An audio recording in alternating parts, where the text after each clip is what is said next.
For everyone with an interest in NASH, or more broadly, fatty liver disease, Surf's Up, Season 4, Episode 30 of Surfing the NASH Tsunami. Our coverage of the closing of an amazing EASL Congress 2023 and a look back on a tremendous meeting starts now. Today from EASL Congress 2023 in Vienna. On Surfing the NASH Tsunami. There's these side stories that are here and a part of this meeting that will show, because they'll lead to production and they'll lead to new partnerships and they'll lead to new things for our patients with NASH. And it all happens here in between the sessions. At the end of the day, the thing that pushes patients is hope and aspiration that there's going to be a better day ahead. It's probably not time anymore to debate whether it was a good idea or not. But I think it is worthwhile to think a little bit about what are the next steps and challenges that we're going to have to deal with to make this work. When it comes to alcohol, you also have the stigma. The only way patients are going to really understand it visually in their minds is to think about the fact. But it really may get the hands of this therapeutic into patients faster if we can do a deep dive into who's responding and why, or who's not responding.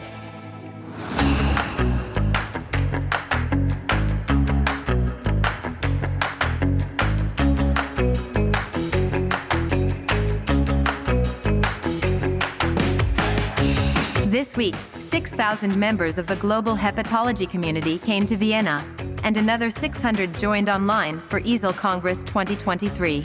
Join pricing and forecasting guru Roger Green and his guests, hepatology researcher and key opinion leader Professor Hannes Hagström, hepatology key opinion leader and industry research executive Michelle Long, Fatty Liver Alliance President Mike Betel, Global Liver Institute Vice President of Liver Programs Jeff McIntyre, and healthcare entrepreneur and Age Diagnostics founder and CEO Rachel Zayas, as they look back on this extraordinary meeting, right now, on Surfing the NASH Tsunami.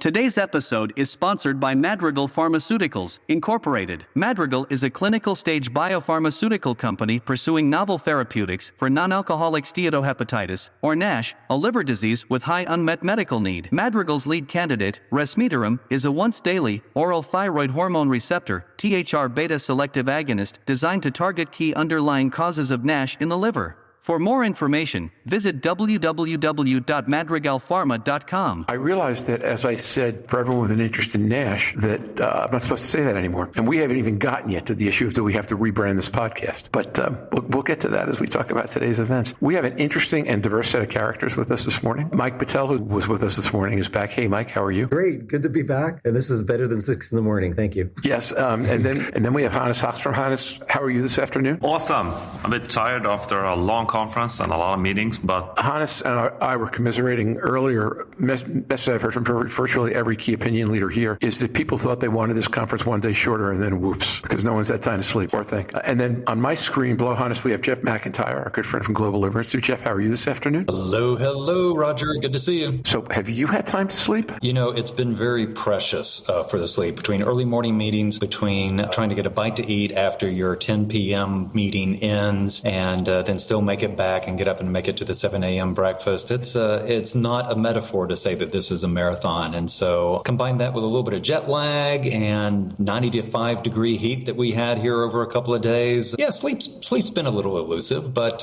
it's been worthwhile. So you should have done what Mike did and stayed in a 5-star hotel with good air conditioning. He had me over there for breakfast one morning, and the spread was really remarkable, even by the standards of what they usually do for breakfast spreads here. And then with us we have the one person who I think is officially labeled a key opinion leader, even though she's working in industry right now, which is Michelle Long. Michelle, how are you today? Doing great. Yeah, it's been an excellent meeting. It's super exciting. Definitely feeling the energy, and myself been also feeling a bit manic, reviewing the lectures that I missed early morning and then going for jogs to process it and then coming to the conference for some more. So it's been a lot of fun. If you were jogging in the 33 degree heat, I'm really impressed, because I just couldn't bring myself to do. I wasn't getting enough sleep to do that. So your discipline is compelling. And then it wouldn't be a Today episode if we didn't have some somebody early in the morning, and we have Rachel Zayas, who did not make it to the conference, but is at home in Washington, D.C., where it's now 7 in the morning, which she noted is early, but Mike noted not nearly as early as we started on our previous podcast. Hey, Rach, how are you doing? Good morning. Bright and early, but happy to be here and discuss emerging events. Mm-hmm. There were a bunch of those. And I'll just note two things. Number one is that nobody I know who lives in North America or, in fact, in Asia got more than 3 hours a night sleep between the jet lag and the craziness of the schedule. I'm really looking forward. I got upgraded without having to pay for it on the flight home tomorrow. So I'm really looking forward to having a glass of wine, putting the thing back and sleeping for 6 hours. I might be a human being by the time I get home. Just a chance. So at any rate, why don't we get started? I think what we did this morning worked, so we're going to try it again. I'd like to ask each of you to use a word or a short phrase with no explanation that describes how you feel about this conference, it being over. And then after that, we'll go back and talk about why people chose the words they used, and then we'll dive into some of the events. Brave one, go first. Okay, Roger, I can go first. I was choosing between exhausted and energized, but I think I'll go with energized. Energized is far more upbeat than exhausted, so we'll take it. Who wants to go next? I'll go. Exhilarating, not accelerating. I need sleep too.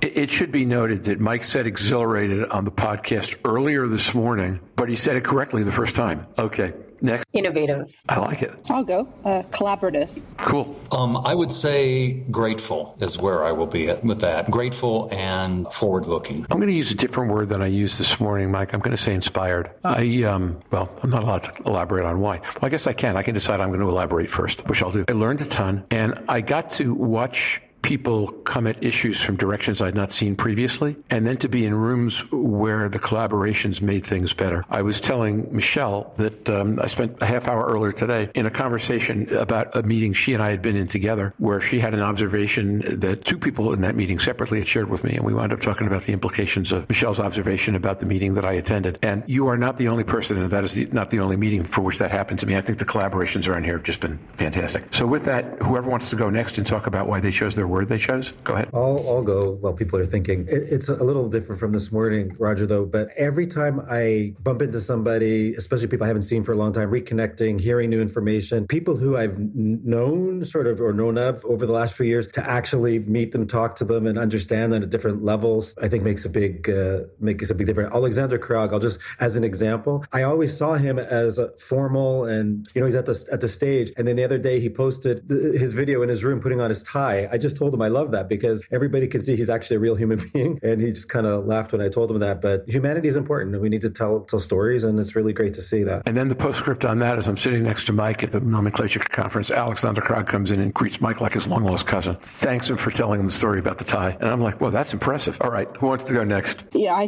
I said collaborative, and that's because, certainly coming from my background in academia, we did team science, we collaborated a lot, and now sitting in a different seat in industry, collaboration doesn't stop, and it's been super fun to experience collaboration from this perspective as well. And a lot of people here won't even know to the degree that there's collaboration happening, and that's sort of super cool that there's these side stories that are here and a part of this meeting that will show, because they'll lead to production and they'll lead to new partnerships and they'll lead to new things for our patients with NASH, and it all happens here in between the sessions. So that was super cool to experience. So I said innovative, and from a 30,000 foot level, I think that the creativity and the synthesis of ideas that need to come together so smoothly, it's present at this conference in the side discussions, and it's exciting to witness. And from a more specific level, there's a lot of technologies that's emerging on extracellular vesicles and epigenetics, and it's really exciting to see these tools get integrated into NASH diagnostics, therapeutics, and everything in between. So innovative is the word I would describe. I'll jump in since Hannes was so nice to lead off on the other.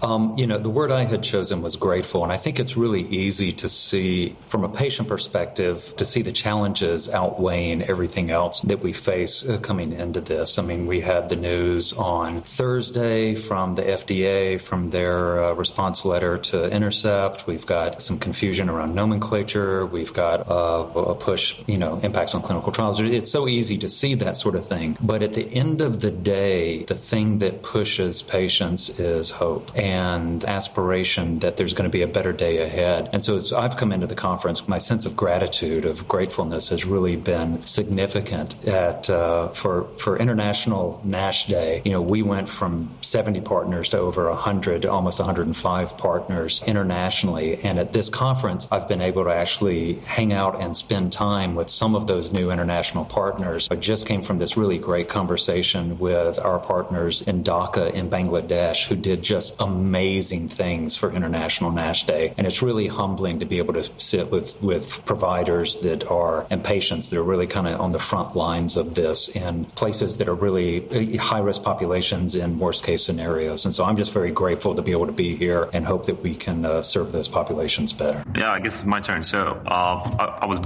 deciding between exhausted and energized, and I went with energized. And it's because, we had a lot of stuff to present at this particular meeting. I think we submitted 21 abstracts from my group that were accepted. So everybody were a bit exhausted due to the work involved with that. But after seeing my team members present their research and getting a lot of nice comments from the audience, I feel super energized and feel appreciation for what we're doing and how we're trying to help these patients and understanding more about this disease. So energized and feeling up for doing more research in this field. Starting Monday?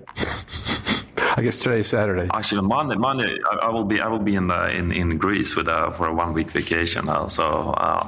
But I'll probably do some work by then as well, knowing myself. Don't admit to it. If you do it, but don't admit to it. So I think, to me at least, the two biggest things that happened in this meeting, and I don't want to spend a ton of time on either of them, except maybe some pretty specific ways, were the nomenclature discussion this morning and the Resmeter on McIntyre NASH results on Thursday. Why don't we get nomenclature out of the way? It's probably not time anymore to debate whether it was a good idea or not. But I think it is worthwhile to think a little bit about what are the next steps and challenges that we're going to have to deal with to make this work, and how do we all do that? And we come from a bunch of different perspectives, I guess. I count Jeff and Mike as patient advocates, but after that we have 4 different perspectives and 4 different people. So whoever wants to talk about what you see the nomenclature change as placing on you in terms of opportunities or responsibilities or needs. Brave one, go first. Yeah, sure, I can start. So we're already trying to do some epidemiology work here where we look at patients who have coding they have diagnosis of both NAFLD and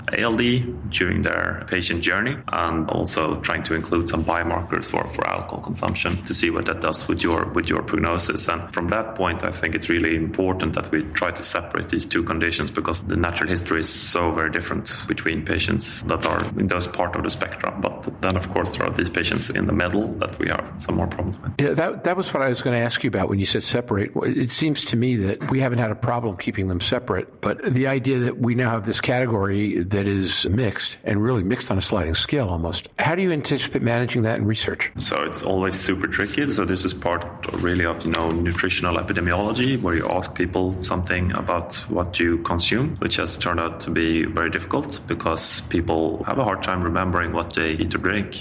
If I ask myself what I had for dinner last week, I can't remember.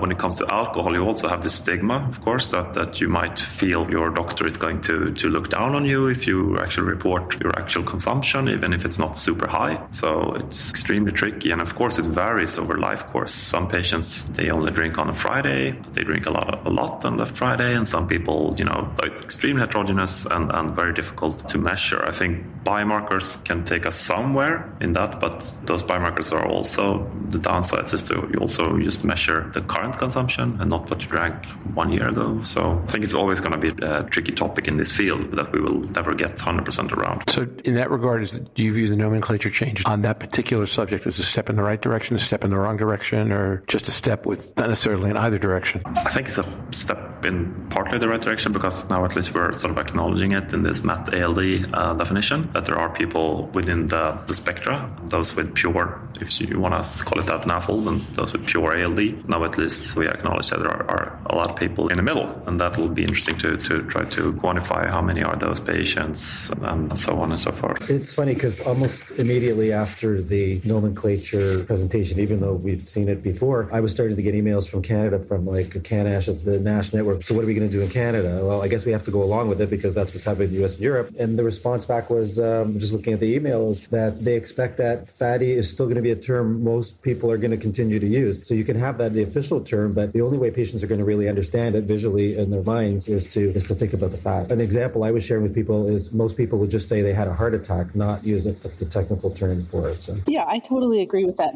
Michael. I think that this is the case with many diseases, right? That as a clinician in the office, you have to make sure that you're not using medical terms and that you're speaking in a way that people can understand you. That was the case for me when I was talking to patients about NASH and NAFLD. I totally translated it in a different way. So that for me in the office doesn't change at all. I think there's some clarity around who's included with this positive definition. So I think that can be helpful. It's important just to remember the things that this nomenclature doesn't solve. I mean, we still have a condition that doesn't have approved therapies. We still have a lot of patients, a lot of providers who don't know about this disease, who don't acknowledge it as a disease. That's not going to change magically, certainly with this nomenclature change. And we still have to biopsy people for diagnosis of MASH or NASH. So that also didn't change at all. It's really interesting. Now we have a highlight on patients who have alcohol-related liver disease, who have also metabolic risk factors, and we can argue about how they described MET-OLD or should it have been the other way around. But in the end of the day, it doesn't matter. I mean, there are certainly people that are high risk. That's already been reflected in the AASLD guidelines, where they look at people who are at higher risk of having NASH within the NAFLD category or the NASH category, and as people who are already drinking on the upper level within NASH. There is this recognition that alcohol is contributing, even for people who probably fall in the MASLD category. So hopefully this will mean there's better characterization of alcohol use in our studies. But of course, I hear you, Hans, it's just hard in epi research. That's also my world, to a large extent. So it's really hard and it hasn't been well characterized. But now this is the opportunity to do better. So it's a little difficult to know where the point is to jump off in this. And so let me stick with something that's entirely practical. I think it is incredibly disappointing that the group moving forward with the nomenclature change has chosen to announce this without an implementation plan in place. And so, as you guys know, I've even in this session, I've raised a ton of questions about all different facets of this. But at the end of the day, we are where we are. And where we are is with a big question mark about what's next. And so while this is, quote unquote, the official announcement, if you will, with saying that this is what it's going to be, we still don't have issues worked out with, say, ICD coding. We don't have recognition from the officials that we're going to need on our questions, which I think are valid questions about biomarkers, about validation, about impact on clinical trials. Is the answer we're getting is trust us. And we're not getting any more detail on that. And so for us, where's the implementation plan? Is there an impact analysis? Who's leading us? How do we go forward on this? And I think that the questions that we have are legitimate and valid and need to be answered point blank. First of all, those are important questions. Don't misinterpret what I'm about to say. It's felt to me that it's been in the nature of this process for the people in the middle of the process to hold cards, which means in this context, I don't know what they've done. I've had a couple of conversations that lead me to believe the answer is more than I had thought, not to be confused with everything you're talking about. But, look, we're going to see it play out. I have a very silly pedestrian concern, which is do I have to change the name of the podcast? But we're joking with the idea that I should change it to Surfing at Massel Beach. But that doesn't have the kind of growth in the disease class that we have if we call NASH a tsunami. My bigger concern is, and Michelle, this goes back to what you said, which is that we're about to start asking primary care doctors around the world to talk to their patients about this disease that they're not really comfortable with in the first place. When I was in marketing research, this would have scared me to death. When I'm 6 months from market and now I've got to rethink what am I going to say to primary care, that would be a concern to me. And to me, that's the most patient-centric concern of all, because if we can't get frontline treaters to communicate it to patients, then that's a lost opportunity. I don't know that it won't be okay. As I said, I don't know what work has been done. I'm sure that Madrigal has seen this coming and they are really smart and savvy people, but these questions we're going to have to track as time goes by. Yeah, I'll jump in response to that. I agree with you. I think that there is a question of transparency going forward. And I want to appreciate the ability to have kind of confidential discussions. But as I raised in the session, our understanding was that any change would result in biomarkers having to be revalidated. What we were told today is,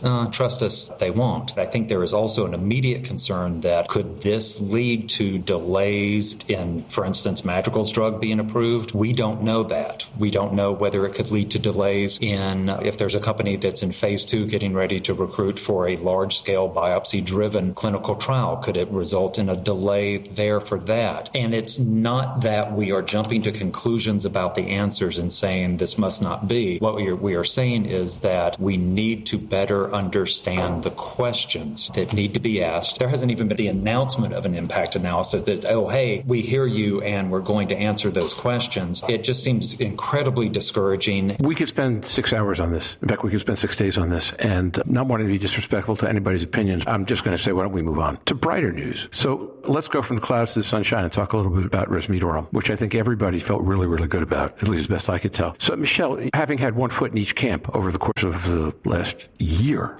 even, go schizophrenic on me and on all of us and tell us how that feels from a corporate perspective and how it feels from an academic perspective, given what your career has been. Yeah, I would say same. That's part of what's so great is that where we are in the field, everyone is rooting for the others to succeed because it's a positive step forward for our patients. It's been a difficult drug development journey for everyone, and we are learning together. I mean, that's partly what we do in the forum, and it was great. You had that podcast about the forum a few weeks ago because we're used to working together via the forum, the people in industry. And so to see a clear presentation of, very simply put, and data that was not ambiguous, I mean, that was a victory for all. Yeah. I have to agree. It was clear data. It was certainly a victory. My one question from this, which I'm going to continue to raise because I think that this is something that's not discussed as in depth as it needs to be, but we often talk about responders, and I would love to get an in-depth analysis of the phenotype and which patients have the best response rate. And I know that this might shrink the patient population that could best be served, but it really may get the hands of this therapeutic into patients faster if we can do a deep dive into who's responding and why, or who is not responding. So that's the one thing I'm going to continue to raise. Let me ask the rest of you my own beliefs about that, but why don't we know more about what about the realities facing Madrigal or the nature of how they conducted the trial put us in a place where we don't know more about that? This is speculation, so anyone please correct me if this is wrong, but it seems that there's so many patients,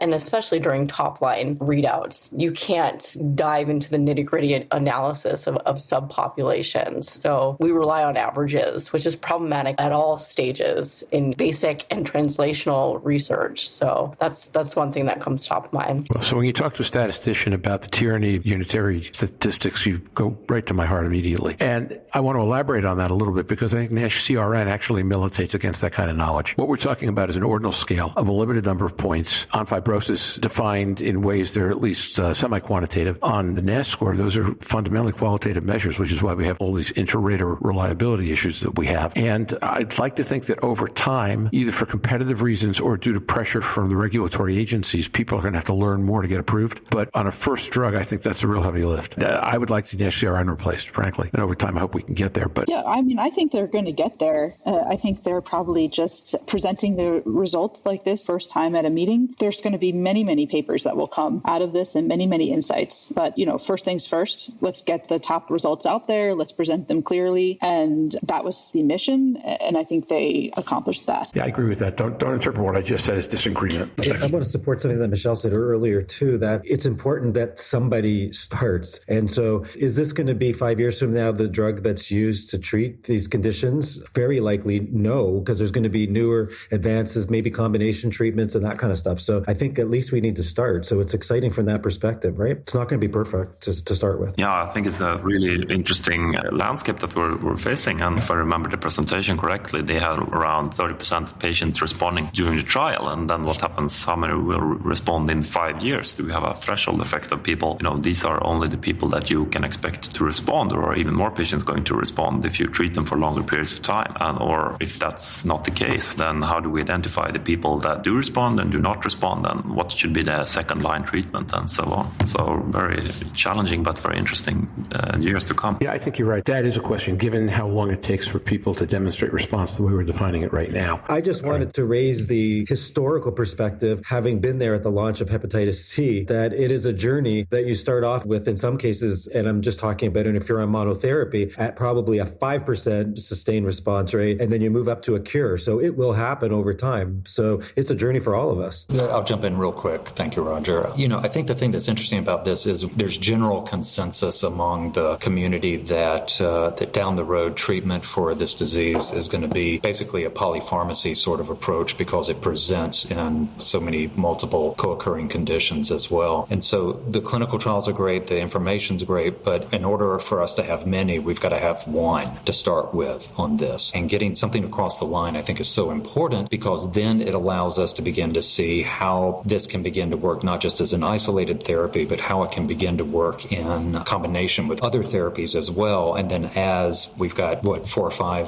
therapies that are significant that are lined up in phase 3 right now, as they continue to come out, I think what we're going to find is the good from resmetirom is going to be exponentially increased with each new therapy that comes, because there'll be lessons learned from this sort of polypharmacy approach. I wanted to raise something that's interesting. Maybe you guys can comment on it too. I do find that the behavioral support has become part of the placebo, when in reality, people aren't getting behavioral support to help them with their lifestyle management. So it's really an interesting perspective. Like, they're almost biasing the results because the placebo would actually be worse. Mike, I think that's the reality of drug trials in general, that in drug trials, they seek really high compliance, and you can't treat placebo patients any differently than patients getting active drug. My question would almost be the reverse, which is, will patients getting active drug in the universe outside the clinical trial setting get nearly the same kind of support that people got in the trial? That you might actually see that number drop as compared to just the placebo will drop, and therefore the spread will be wider. Right, and that's the classic with how generalizable are clinical trial results to the reality of practicing medicine. Clinical trial patients are extremely motivated, especially these studies are really long, and they've committed to take the journey with their provider. They certainly don't represent the average patient. So yeah, I would argue that the average patient and the average provider is probably different than those in the study, and you're probably getting less behavioral support in the real world, unfortunately, but it's not well reimbursed. Clinicians are super busy. They don't have time. So I think there's a lot of challenges. But Michelle, coming from,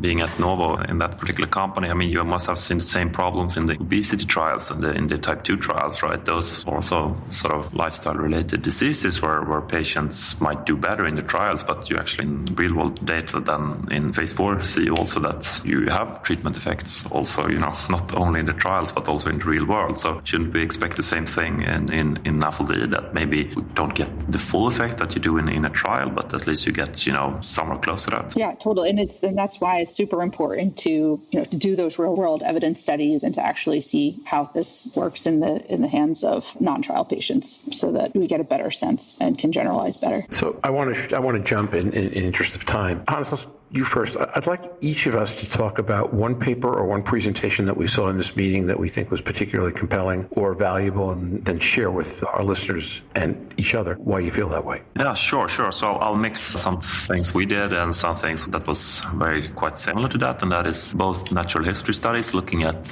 getting more information about what is really the natural history of this disease, and also how we evaluated using repeated measurements of non-invasive tests. So we had one poster on that where we looked at the evolution of FIB4 tests in patients with biopsy-proven NAFLD, and there were other similar posters and presentations looking at that particular topic, but maybe using a FibroScan or other tests. And I think the general impression I get from all of this data is that, you can identify some patients you can identify by repeating the measurement, but what we found in our study at least was that sort of the pace or the speed between those two tests wasn't predictive in itself. So it's enough to just look at the second test. So it doesn't matter really what you had if you had a FIB4 of 1.5 at the first test and 2.0 at the second one, it's enough to look at that. So the patient is now at 2.0, now they are at the high risk. So you don't need to say, they came from 1.0 or they come from 0.5. They are now at 2.0, and that's what matters. Interesting. Look, I'm not a physician. I don't even play one on television. But if anything, I would have thought that would be the natural tendency anyway, would have been to use the most recent result, particularly if there's a significant difference between the two. Is that not what happens? I mean, do people actually do the kind of thing you just described, Hannes? They say, well, maybe this is 2, but that was 1.5, so I'm not going to worry about it. We're learning so much, right, about how to interpret change and how to monitor patients. So if you look at something like a percent change increase, then it's going to be a larger percent change increase from if you're starting at a lower number going to the same higher number. So I think this is conveniently helpful that the one higher number is predictive, because percent change, again, like the busy clinician maybe isn't doing that kind of mental math. It's much harder to actually put that into practice and to implement it. So I think it's a very useful insight that will have clinical applications. Yeah, exactly. That's the main point, that you don't need to have your clinician looking back in time 1 year. And doctors might not have access to previous charts and so on. So it's enough just to look at the current value. So Roger, I'm going to give you the choice, because I got one's the science and one is the emotional one, like we talked about this morning. So I was going to do the late breaker with Lumba because I have the data. I was at the talk, I can share that if people didn't get a chance to go to that. I'm never going to be able to pronounce it. I'll look to Michelle. Maybe she can help me with that.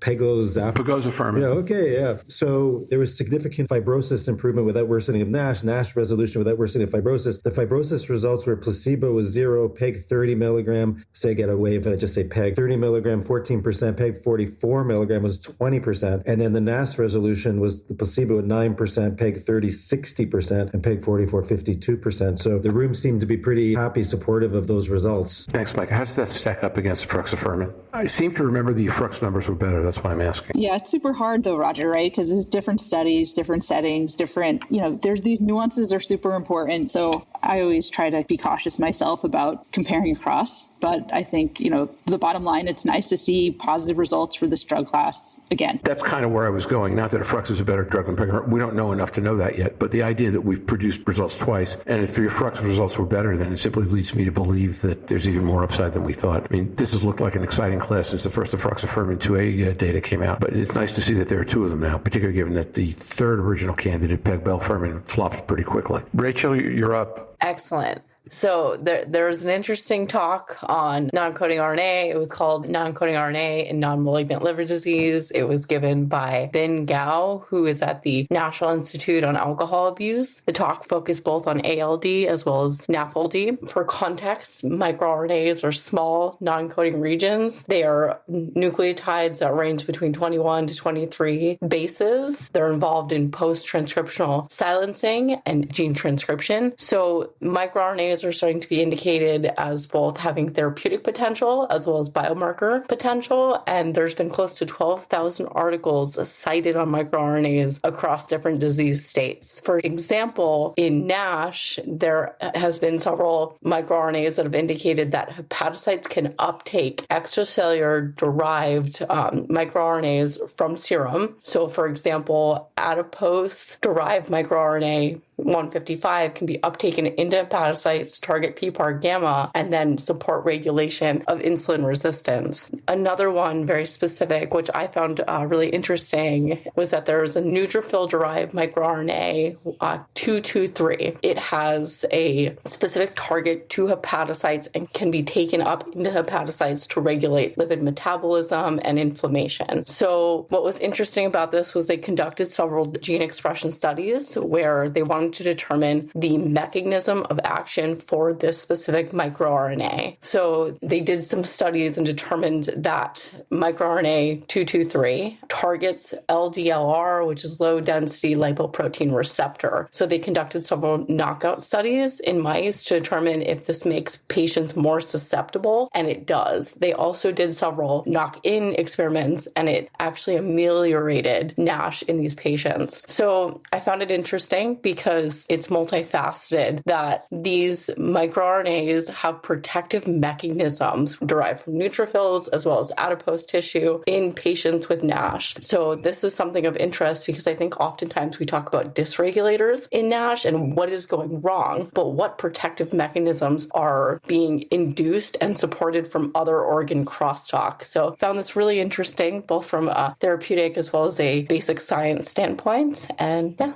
wanted to share. I'll jump in. in and go? Well, I'm going to break the rules and present two just real quick because they have very similar impressions by me, I think. So the first and the take-home point is missed opportunities. So the first one was a really excellent presentation in the general hepatology session, I think on the first day. The days are blending together by Dr. Asko, called Vulnerable Offspring, a nationwide Danish cohort study of adverse health outcomes in offspring of parents with ALD versus controls. So super interesting study. Please watch the presentation. But the bottom line is they did this large study within the Danish Health Registry, and they found patients that had alcohol-related liver disease diagnosis, and then they looked at their offspring and a number of different parts of the study. But they found that the incident rate ratio for offspring was about 2.5 times for developing alcohol-related liver disease diagnosis themselves compared to controls. And to me, this just shows you the compounded risk of a late diagnosis. So you have the kids, they were around age 30, 32 when the parents got the diagnosis of ALD. And so that means the kids themselves, could have had 15 or more years of alcohol exposure, not knowing that they're, had this family risk now of alcohol-related liver disease. And also missed opportunities because there could have been, and they looked at other things like psychiatry visits and other alcohol-related hospitalizations and such. So these kids also missed out on services that might have affected their care. And this also is the same thing that you would see in NASH, I believe, as well. When you have a late diagnosis, it means a lot for that individual, but it also means a lot for the family and what they missed out on learning and missed out on the opportunities to know so that they could make changes in their own lives. And then the other paper was a really nice study presented by Vincent Wong, a randomized controlled study of a clinical care pathway. And, he showed this was implemented in 5 separate general medical or diabetes clinics in Hong Kong and Malaysia and randomized to automatic calculation of FIB4 or APRI and from available blood tests so that they're sitting there in the EHR, but now they're randomized to getting it automatically calculated and a message going to the providers to say, hey, you should do something about this. And that was do a referral or do a fiber scan or some other imaging test. Well, he showed very nicely that even when given that information, 70% of people didn't actually have a change in management and get the appropriate care, whether that be a referral or an imaging test to further risk stratify them according to the guidelines. I mean, certainly it helped better than the ones that were randomized to not receive this automated message because basically none of them, very, very few underwent this care pathway, even though those blood tests are sitting there in the system waiting to be calculated. So I think both of these together highlight opportunities to do better and just the challenge that we have on really, really reaching our patients. Roger, I'll jump in with observations, if I may.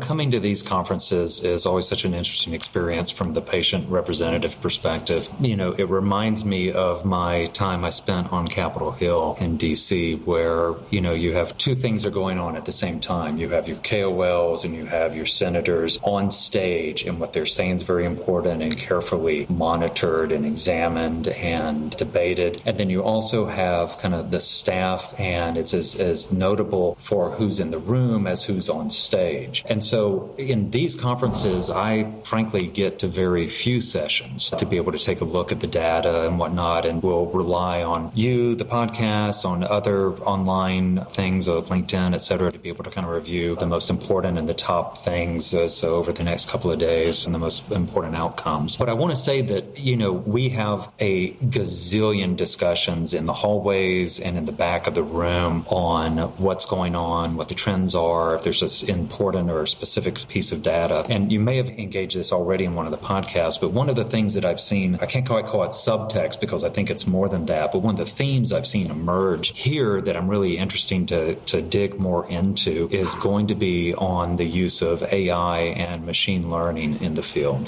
This is the first conference where I was able to go see a poster very briefly that talked about AI, that talked about its use in identifying basically both length and width of fiber before any sort of analog version was able to do that. And that is, as someone who generally tends to be kind of a reluctant acceptor of AI machine learning, especially when we talk about generative AI, it's one of the things that for the first time I was encouraged by that of like, okay, there's a place where I think it can really make an interesting impact and interesting contribution to the field. And so I'm really curious to kind of see where we can go with this and where data in future congresses and future liver meetings goes to be able to examine this, because I really don't think that we've got our heads wrapped around AI from a bunch of different perspectives as we deal with this. I was going to raise a same subject from a slightly different point of view. So I'm happy you went first. I saw 4 or 5 different presentations, including both in the meeting and then Michelle and I were in one together Tuesday night in a very, very hot restaurant. And by that, I don't mean the quality of the food. Yeah, I was definitely going to say that. It was like 35 Celsius, right?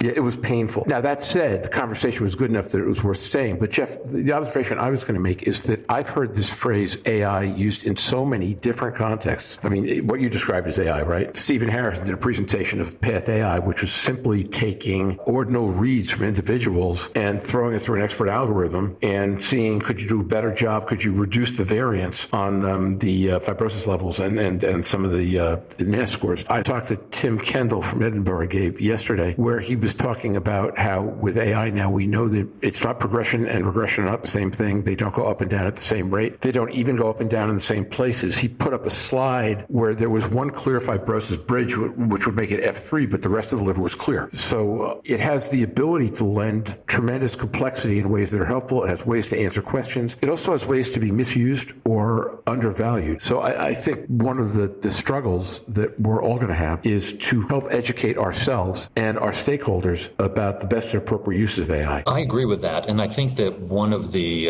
issues that we run into this is an issue that we ran into with Google early on, with people mistaking Google as a knowledge engine and not a search engine, if you will. And there are a couple of different aspects of AI that are getting thrown around with AI. It's just kind of the colloquialism that people are using to mean actually several different things. In some instances, AI just simply means processing speed. We can just see a lot more of a lot more stuff. And then sometimes it is machine learning. It's actually the ability to be able to kind of make some deductions off of that. And then sometimes it's the ability to jump from deductions to actually some conclusions on things as well. And there is a distinction even within the AI community that generative AI, like we see with ChatGPT and with Bard coming out now as well, that's going to have significant impacts on learning, on information, on how things are digested by patient populations. But we're still in this sort of infantile stage of it where everybody's excited about it, but we're only now beginning to see how it can be used in the best ways. And I'm still kind of the opinion that AI is great,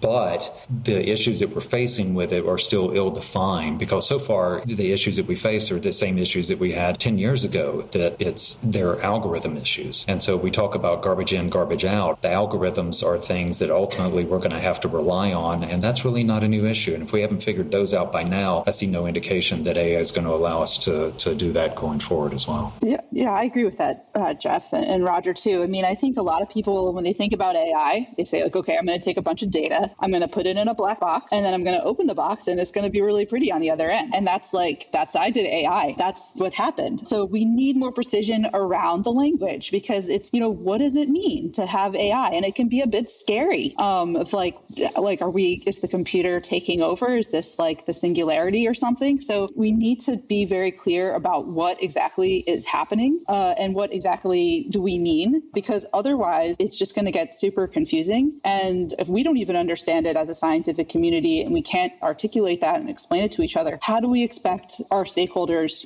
our patients, the other people involved, regulators as well, to make sense of this? So it's on, the burden is on us to be more transparent and clear. I wanted to follow up what Jeff said and Michelle a little bit too. The chat from the ChatGPT side and the knowledge translation to patients and simplifying language. The problem is, and Roger and I were in one of the media sessions, and they said that the way it's working now, it basically takes information that's available. And in this case, about a year and a half ago, it's not even that current yet. But if 60 or 70% of the data out there is biased in some way, the AI will summarize the same bias. It's not creating new information. So that's one of the cautions that we have to ensure that the starting point is valid. Yeah, we could easily fall into the rabbit hole of talking about AI, which hopefully will come up on a future episode here, Roger. But I just kind of want to come back to the original point, which was that this poster that I was able to see for a little bit was a really cool application. And I really liked that. I thought it was really practical. It really showed that, oh, wow, we're picking up on length and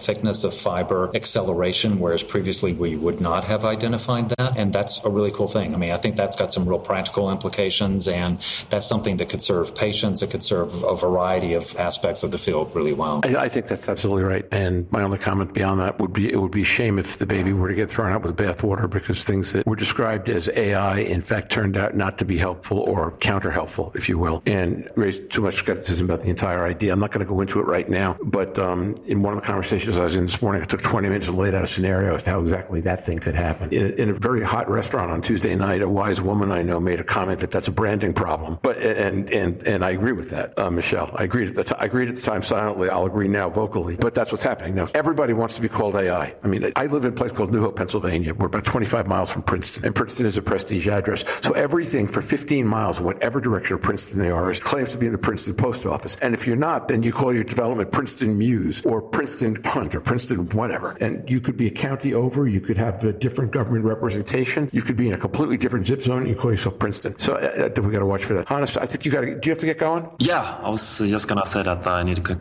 catch my flight. So thank you so much for the invitation. And I just want to end with saying thank you also to all the organizers of EASL. I think this was really a great meeting, although maybe a little bit condensed with some generation of exhaustion. But apart from that, I had a really good meeting, and I want to congratulate the organizers. Agreed. And it's great that they tried something new. Now we'll learn. Maybe next year they'll figure out another solution, but that's all good. As Hannes is packing up. You know, this is the 200th episode of this podcast right now that we're recording. And 199 of those have been about liver disease. And the one that wasn't was recorded, yesterday, Mike? 2 days ago. The organizers for the opening session invited a speaker named Tatiana Deshko, who is the director of programs for the Alliance for Public Health in Ukraine. And I missed the general session, but at her press conference, she pretty well had all of us choked up. And in fact, she was in tears at the end. And I asked her if she'd be good enough to sit for an interview. So she agreed to give me half an hour for an interview yesterday. Mike came in because he wanted to take a couple of pictures, got so captivated that he immediately asked a question. And it wound up being a 3-person interview. It's season 4, episode 28. If you haven't heard it, go listen. The things that they deal with that we take for granted. I'm going to ask Mike after I do this to talk about the one that he talks about most. But, to get home from this meeting, she's going to fly to Warsaw. She's then going to drive 5 hours to the Ukrainian border. She'll be held up at the border for however long she is, and then drive another 3 hours into Lviv, stay overnight, and drive another 6 hours to Kyiv the next day. And those 9 hours are all on open roads. Now, not in the most dangerous part of Ukraine, but in the counteroffensive, Putin's bombing everything, or at least he was until the Wagner Group decided to try to take over Rostov-on-Don this morning. We'll see what happens with that. But the level of risk and stress and suffering that people in that country live with every day is just indescribable. If you really want to know how fortunate we are, and at the same time hear a story of a country of people with remarkable will and courage, go find that interview. Roger, let me say kudos to you for doing the interview and for highlighting what's going on there. I've got friends from Ukraine and have been following the situation there quite in detail, and I think it's so easy to get consumed by, the geopolitics of that area. I think it's also important to acknowledge that while Ukraine is a horrible situation, they are not alone in the world in enduring horrible situations right now. And that as we speak with our colleagues in Africa, in Asia, in Latin America, whatnot, there are countries that have one hepatologist, maybe 2 hepatologists in the whole nation. And so while we debate about non-invasives and debate about a therapy that's going to require 12 treatments by a specialist of some sort, we've essentially just written that country off because the geopolitics and the reality around those areas are just not supportive of being able to do that. And I feel like Ukraine really points out to the immediate emergency of us helping those most at risk in the worst case scenarios. And if we can't figure out to help those populations, then our just kind of skimming the top 5 or 10% of patients off the top really hasn't approached the issue. That makes good sense to me. And I'm going to touch on one other thing where we may assume that we need more affluence than we need in order to make a solution, but it's a little dicey. Louise, in the preview, talked about a paper from the Predictive Health Intelligence Group in Somerset, UK, where they used a simple non-AI algorithm. They just crunched data the old-fashioned way and were able to identify that among patients at risk in the Somerset region, only 11% of men and 16% of women were ever screened. And that in the population, the probability was that population should have been screened, half probably had some form of NASH. So they put it in the context of clinical trials. Clinical trial recruitment is hard, but they are sub-optimizing that region by 2x on women and probably 3 to 4x on men. It also says that we don't necessarily need huge data engines like we think about in the U.S. steps in order to take data and start to identify patients better, as long as the country has some kind of decent commitment to centralized data. So I found that very, very optimistic. Yeah, I totally agree with that. We met with them as well, and several members of their staff have prior experience and history in the diagnostic area. And I kept asking them in the meeting going, okay, so is this AI? And they were like, no. Okay, so machine learning? And they're like, no. And I'm like, oh, so what are you doing here? How are you doing this? And then they showed the results in the process, and it's quite remarkable. I mean, I think it also plays to us not getting so caught up by the shiny object of AI and really focusing on the works in front of us for the populations that are in front of us. Amen to that. So, Michelle, you look like you wanted to say something. Just going to say, I mean, absolutely. I think that the value of spending time to actually implement the science, right, and actually get this in the hands of providers and get the innovations to the patients. That's where we so often fall short. Not just us. I mean, this is not a liver problem. This is a medicine problem that we really, really, really need to do better, because, there's so much creating the next new thing that's shiny and incrementally better. But if it's not usable and it doesn't make it into the office, it's not worth the effort. Jeff Lazarus asked a question at one of the sessions, and the room kind of exploded because the question was, should patients be informed about their disease? And it's like, so a bunch of us stood up and yeah, absolutely you should. So like Michelle, we want to get better at the treatments, but the patients have an opportunity to actually help themselves before it's an issue. So we don't always have to wait till it advances. We want to do that, what they're calling now the upstream approach too, right? Is trying to get some improvement in the liver even before it becomes a problem. So I'm glad that came up. But yeah, patients should know what their condition is. Not the way you would have wanted it to come up. One of the patient advocates literally stood up and said, I only have one word for you, shame. Why don't we do this in closing? One thing that you think will change in how either you do your work or the community as a whole sees the disease as a result of things, maybe not because things today were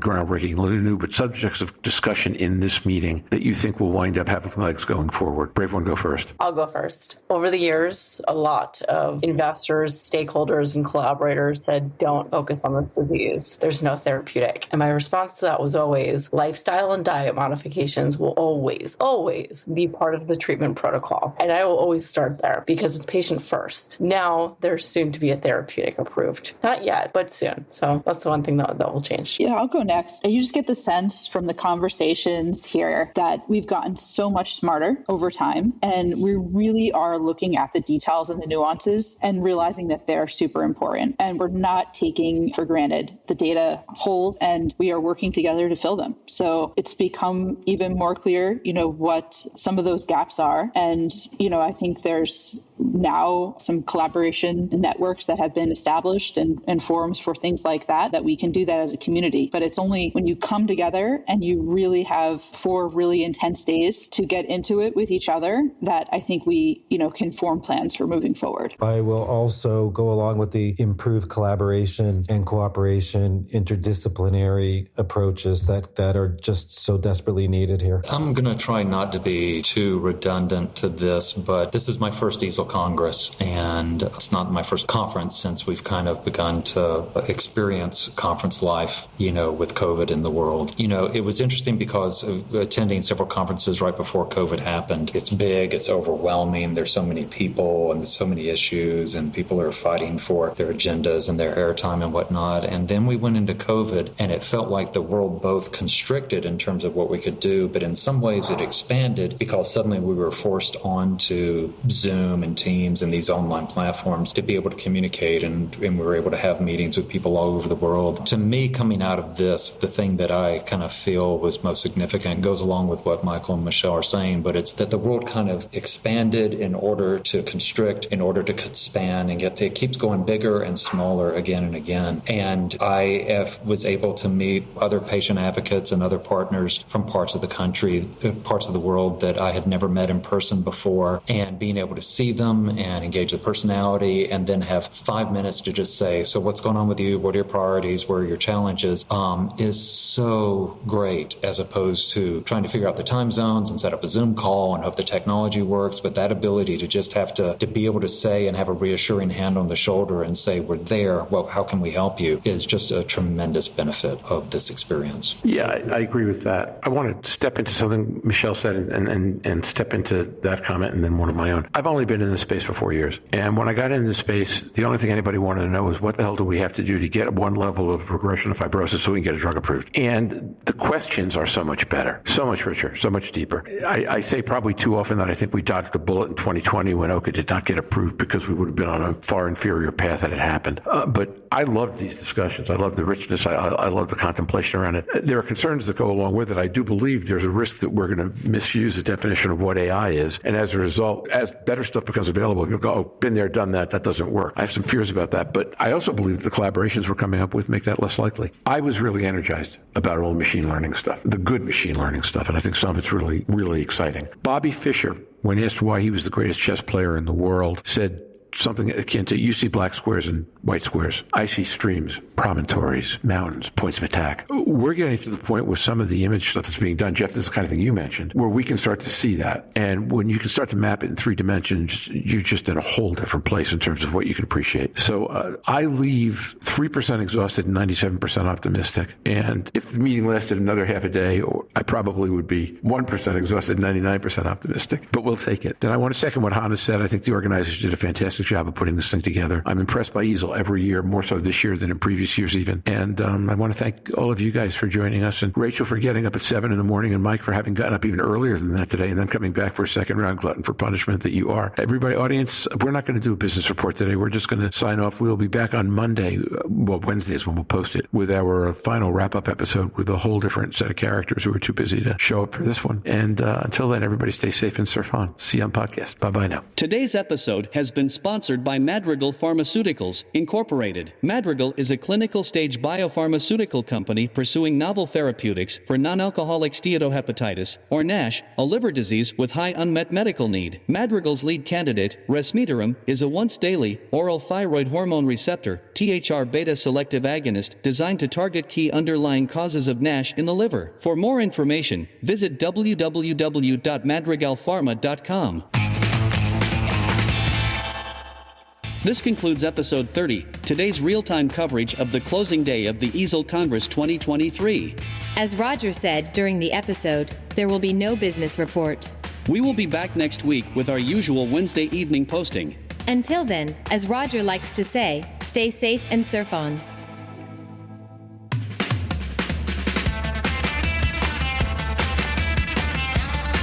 Have any questions for the surfers? You can send them to surfingnash.com, and we will answer on the podcast or the website.